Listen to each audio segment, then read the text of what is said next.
কোনো ব্যক্তি যদি হারাম টাকা মসজিদে দান করে কিন্তু মসজিদ কমিটি ওই ব্যক্তির হারাম উপার্জিত উৎস জানেন, তবুও মসজিদ কমিটি সে দান কবুল করেন, এ সম্পর্কে ইসলাম কি বলে?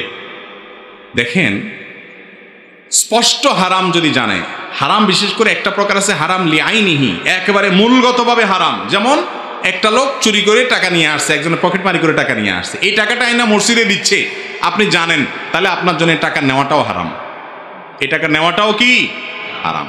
আরেকটা লোক তার উপার্জনটা হালাল হারাম মিশ্রিত, সে সুদ খায়, ঘুষ খায়, আবার হালাল ইনকামও আছে, ভেজাল টেজাল আছে আর কি, এই লোকের টাকা দিছে, সে হালাল থেকে দিছে না হারাম থেকে দিছে আপনি জানেন না, তাহলে সেটা গ্রহণ করা কি আছে? জায়েজ আছে। আর যদি তার ম্যাক্সিমামই হারাম হয় আপনি জানেন, তাহলে সেক্ষেত্রে সেটাও অ্যাভয়েড করা উচিত। একটা কথা বলি ভাই, আজকাল মসজিদ বলেন, মাদ্রাসা বলেন, ধর্মীয় প্রতিষ্ঠান বলেন, সবাই দুনিয়ায় পয়সা ছাড়া কিছু বুঝে না। আমরাও আজকাল অনেকে এরকম হয়ে গেছি, পয়সা ছাড়া কিচ্ছু বুঝি না।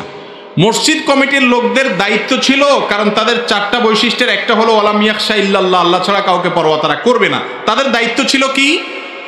তাদের দায়িত্ব ছিল আল্লাহর ঘরে কোনো হারাম টাকা আমরা প্রবেশ করাবো না চেষ্টা করা।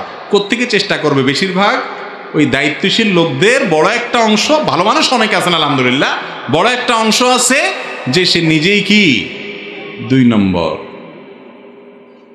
আবার সবাই না, আল্লাহর ঘরের খেদমত করেন, কমিটির দায়িত্বে আছেন, বহু হাজার লাখ ভালো মানুষ আছে আলহামদুলিল্লাহ আমাদের দেশে। একটা কথা বলি, আপনারা যারা মক্কা শরীফ গেছেন, জায়গা যাওয়ার তৌফিক হয়েছে, আপনারা দেখছেন বাইতুল্লাহর কাবার এক পাশে ওয়াল পরিমাণ উঁচু করা উঠা আছে, দেখছেন আপনারা? এটাকে বলে হাতিমে কাবা। এই হাতিমে কাবাটা রাসূল সাল্লাল্লাহু আলাইহি ওয়াসাল্লামের দাদা কাবাকে পুনরায় বানাইতে গিয়া এইটা জায়গাটা মূলত কাবার মূল অংশ ছিল, ভিতরের অংশ ছিল, ইব্রাহিম আলাইহিস সালামের কাবা এটা ছিল, কিন্তু এটা এখন বারান্দার মতো ওয়াল উঠানো, মসজিদের কাবার ভিতরের অংশ নাই। এটা কেন নাই? এটা না থাকার কারণ হলো রাসূল করিম সাল্লাল্লাহু আলাইহি সাল্লামের দাদা তিনি এই মসজিদকে যখন এটা ভেঙে পড়ে যাচ্ছিল, পুরান হয়ে গেছে, ইব্রাহিম আলাইহিস সালাম সেই মসজিদকে পুনরায় নির্মাণ করছেন, তখন তিনি সহ মক্কার তখন মুশরিকরা পর্যন্ত বসে সিদ্ধান্ত নিলেন আল্লাহর ঘরে আমরা হারাম টাকা ঢুকাবো না। আর সমাজে হালাল টাকা কম থাকে, এই জন্য তারা টাকার অভাবে এই জায়গাটা মসজিদে ঢুকাতে পারে নাই। আজও পর্যন্ত সেটা বাইতুল্লাহর বাহিরের অংশ, ওয়াল তুলে রাখা হয়েছে আমাদের শিক্ষার জন্য। অথচ আমরা হারাম টাকা দিয়ে মসজিদে জাকজমক চাকচমক করি। এই জাকজমকের নাম মসজিদ না। মসজিদ সাদা সিধা থাকুক, তবুও হারাম টাকা থেকে বেঁচে থাকার চেষ্টা করুক। আল্লাহ মাফ করুক, হুজুররাও এখন আর বাজ বিচার আমরা করি না।